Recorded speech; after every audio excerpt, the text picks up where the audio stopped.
Bu dersimizde bir arsa ilanını girerken nelere dikkat etmeliyiz, hangi bilgileri toplamalıyız ve ilanı nasıl girmeliyiz noktasında anlatımda bulunacağım.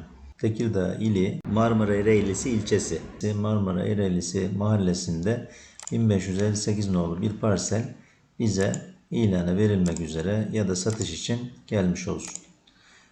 Ada numarası yok arkadaşlar bu parsellerin. Eğer kadastro parseli halindeyse bir gayrimenkul, bazı durumlarda ada numarası olmayabilir. Bu aklınızı karıştırmasın.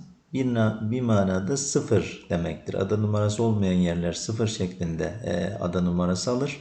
Yeni yapılan uygulamalarda ve imar görmesi durumunda da bu ada numarasının sıfır olma durumu ortadan kalkar ve yeni ada parsel durumunu alır. Evet. Ekranda 1558 parselimizi görüyoruz arkadaşlar. Öncelikli olarak bu 1558 parselimizin bir şöyle konumuna bir bakalım. Konumuna baktığımızda denize yakın bir mesafede, E5'e de yakın bir konumda güzel bir yerde görünüyor. Bakın etrafında da kadastro yollarıyla çevrilmiş bir vaziyeti de var. Ama imarı var mı yok mu zaten bunu kontrol edeceğiz. Şimdi biz ilana veri toplamak için ilk önce yapacağımız iş, birinci öncelikle bunun bu haliyle bir tane uydu fotoğrafını, görüntüsünü alıyoruz. Yine aynı şekilde bu almış olduğumuz yerin uydu fotoğrafıyla beraber kenar uzunluklarını da gösterecek şekilde bir ekran görüntüsünü de alıyoruz. Bundaki amacımız nedir? Bir parselin eni boyu cephesi nedir, ne değildir? Vatandaş baktığı zaman bunları görebilsin.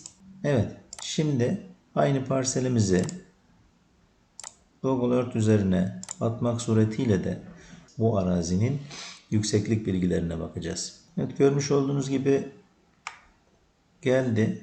Bu parselimizin rengini buradan değiştirebiliriz arkadaşlar. Özellikler menüsünden gelip bunu rengini mesela ben sarı yapayım. İç dolgusunu da 50'ye indireyim.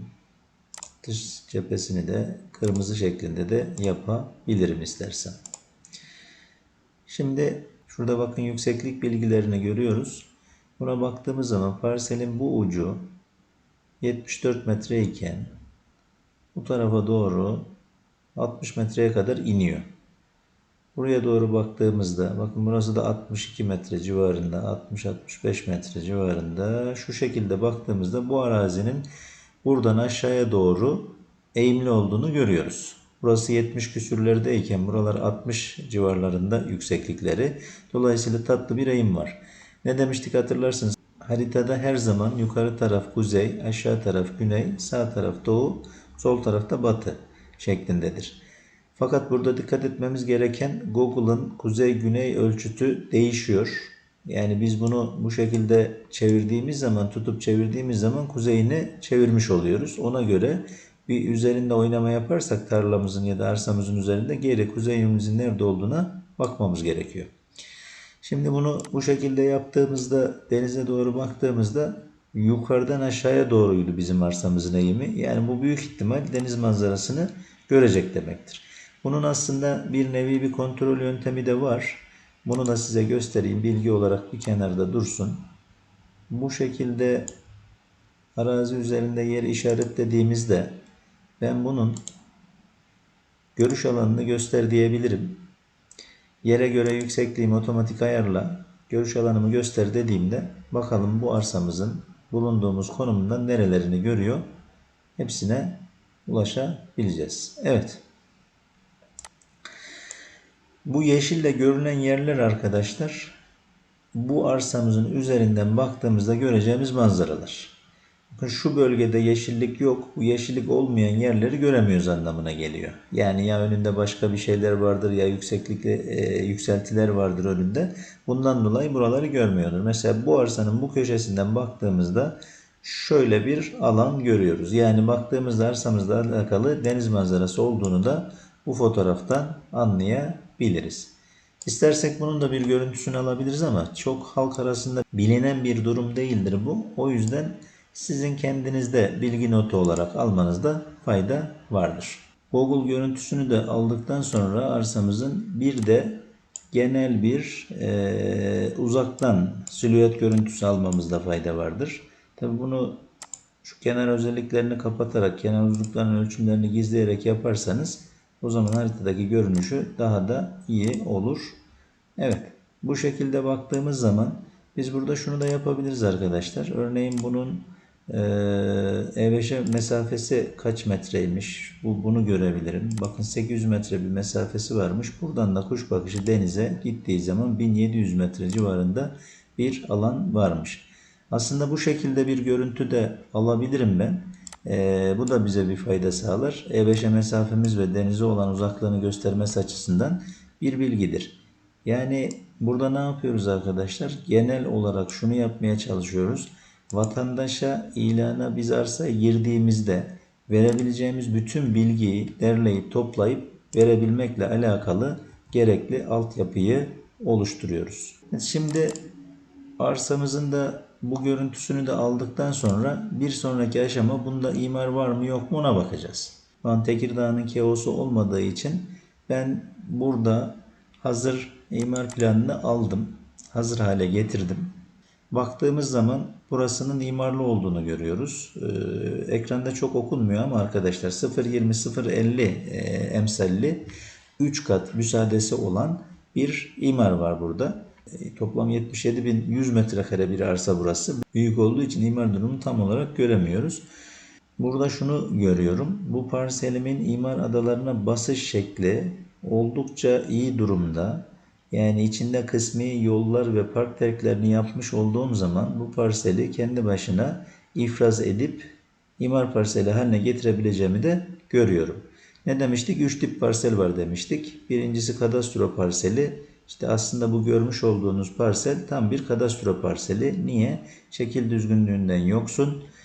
İmara basış şekline de baktığımız zaman yola ve yeşil alana, otopark alanlarına terki olan bir konumda olduğu görülmektedir. Fakat temiz olacak parsel dediğimiz parsel tipine baktığımızda bu da imarda kendi başına terkleri yapıldıktan sonra imar parseli olabiliyorsa bu parsellere de temiz olacak parsel diyorduk. Bu parselimiz de terkleri yapıldıktan sonra imar parseli olabilecek gibi göründüğü için buna da temiz olacak parsel olduğunu görüyoruz. Ben bu çalışmayı yaptıktan sonra müşterime şunu söylemem gerekiyor arkadaşlar. Müşteriye burası imarlı, 0.20 0 emsalli 3 kat konut imarlı bir yer demem çok fazla bir şey ifade etmez. Burada yapmam gereken bir haritacı marifetiyle bir haritacıya çalıştırarak buranın parselasyon planının yapılması, bu parseller yapıldıktan sonra ham 77.100 metrekare yerden kaç metrekare temiz imar parseli kaldığı bilgisini vatandaş bize soracaktır. Dolayısıyla o bize sormadan önce biz hazırlığımızı yapmalıyız ki o bize sorduğu zaman hazır cevabımızı verelim. Hem onun için hem de bizim için bir zaman kazanma söz konusu olsun.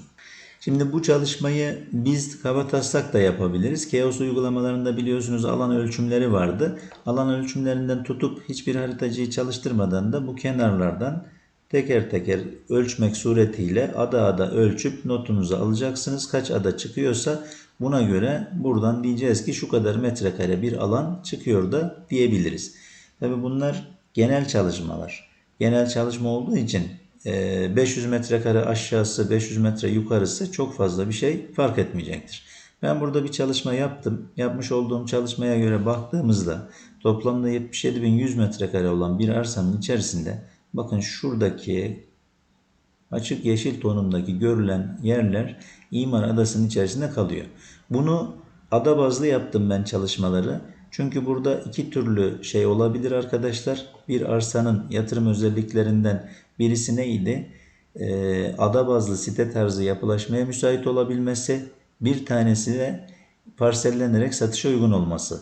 Şimdi burası hem ada ada istersem siteleri yapımına uygun bir yer olduğunu söyleyebilirim. Hem de aynı zamanda istersen bu parseli mesela 6181 metrekare yeri bu bölgenin şartını bildiğim için söylüyorum. 300 metrekare minimum parsel büyüklüğüne kadar bölebiliyorum burayı. Bu da bana şunu söylüyor.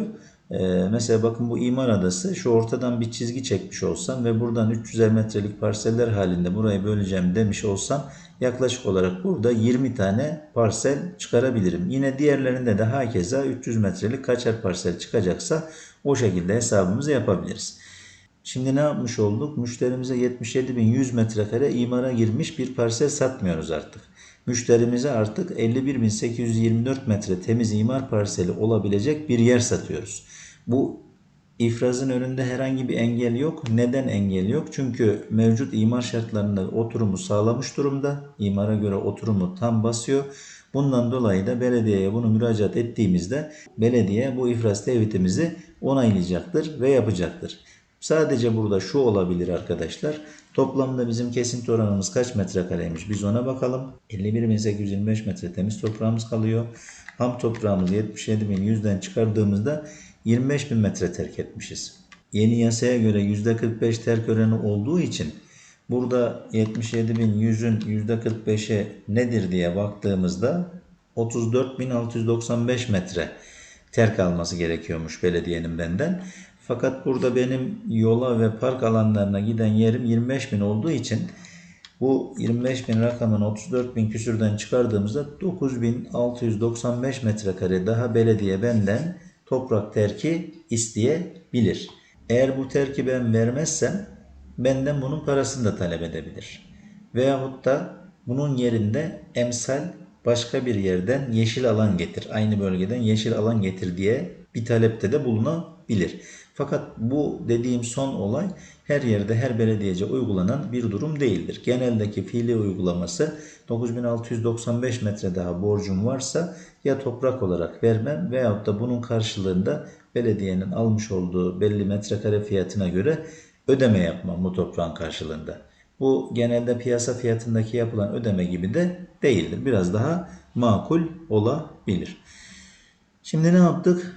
Arsamızın imar parseli olmuş halini hesapladık. Bundan sonraki aşamalarına, güzergahlarına baktığımız zaman arkadaşlar araziye gidip arazinin fotoğraflarının çekilmesi hadisesi var. Normalde bir arsanın başına gittiğimiz zaman eğer imkan dahilindeyse minimum 4 cepheden bu arsanın fotoğrafını çekmemiz gerekiyor. Yani orada her cepheden görünsün, etrafında ne var net olarak seçebilmemizi sağlaması açısından 4 cepheden fotoğraf iyidir. Mümkünse imkan dahilindeyse drone çekiminin yapılması o daha da iyidir.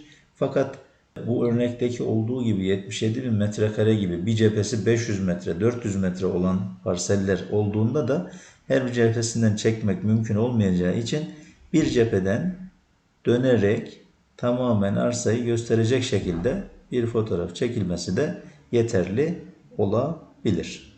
Şimdi burada diyeceğimiz, değineceğimiz hadiseler, olaylar bu arsaya ilana girerken bölgenin yapılaşma şekli, arsanın lokasyon bilgisi, kaksı, taksı, bürüt alanı, bunların ve bu bölgenin gelecekteki düşünülen hali ve ahvali, bölge hakkında bildiğimiz ne varsa bunları da açıklamalar hanesine yazmamız gerekecek. Biz şimdi ne yaptık? Özet olarak uydu görüntüsünü aldık. Bakın kenar uzunluklarını gösteren bir fotoğraf aldık. Bundan sonra buranın deniz manzarası görüyor mu görmüyor mu onu ele aldık. Sonrasında arsanın genel bir araziye göre durumuna, fiziki yapısına baktık. Burada yapılaşmanın içerisinde kaldığı bir şekilde görülebiliyor. İmar durumuna baktık. İmar durumundan çıkan parselasyon planını yaptık. Kaç metrekare temiz parselimiz kalıyor onu hesapladık. Sonra arazinin fotoğraflarını çektik ve şu anda yapmamız gereken şey ise bunun ilan bilgilerini girmek olacak. Evet arkadaşlar, açıklamalar kısmına geldiğimizde ise öncelikle arsamızın toplam alanını vermekle işe başlıyoruz. Arsa toplam alanımızın 77.100 metrekare olduğunu belirtiyoruz.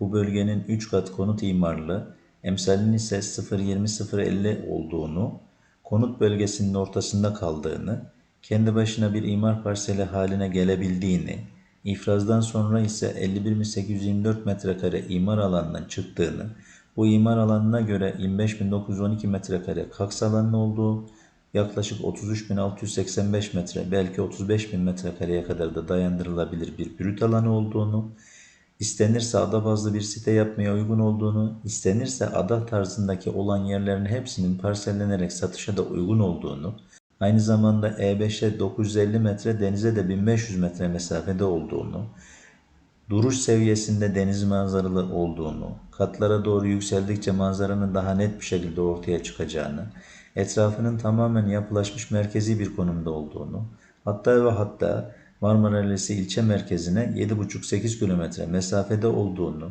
bölgenin yazlık bir bölge olmasına rağmen o bölgede yaz-kış oturumun uygun olduğunu ve İstanbul'a yaklaşık 1,5 saat mesafede olduğu bilgisini veriyoruz. Şu an biz bu açıklamalarla arsamızı ilana girdiğimiz takdirde bizim müşteriye söyleyebileceğimiz bütün ilk öncelikli bilgilerin hepsini vermiş oluyoruz. İşte bunun gibi arkadaşlar, bir arsada ilan ne kadar net olursa onun üzerinden çıkan imar parsel miktarı neyse, yapılaşma şartlarının neyse ve arazinin fotoğrafları mümkün mertebe araziye gitmeden ön eleme yapabilmek mahiyetiyle ve doğru bilgileri vermek suretiyle böyle bir ilan girilirse, bu ilan sizin birçok soruya cevap vermenizi sağlıyor. Nedir? Kaç metrekare? Burası imar parseli mi? Kadastro parseli mi? İmar parseli oluyorsa kaç metre parsel alanı çıkıyor? Deniz manzarası nedir? Delilleriyle, hem fotoğrafıyla hem Google Earth görüntüsüyle. Merkeze mesafesi, işte konumu 7,7 kilometre merkeze mesafesi olduğu. E5'e 850 metre mesafede, denize 1500 metre mesafede olduğu gibi bütün detayların hepsini hem görsel olarak destekliyoruz hem de açıklamalar şeklinde destekliyoruz. Bu şekilde girdiğimiz bir ilanda bizim arsa ilanında olması gereken özellikler dediğimiz özelliklerdir arkadaşlar.